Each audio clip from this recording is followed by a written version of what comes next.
Hello guys and welcome. In this video I am going to show you how you can download DOTA 2 for free in PC or laptop and from official website so that you have no issues and stuff like that. Now let's get started by going to the web browser and type Steam in the search bar and then press enter. Now click on the official link and then you will land on this official website. Here what you need to do is first of all log in into your account or simply create one.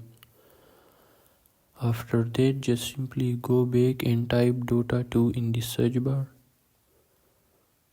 Here you can see it is literally free. Click on it and now scroll down and click on play game.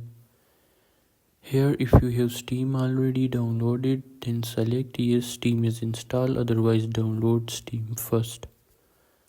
After that it will redirect you to Steam app and that's it.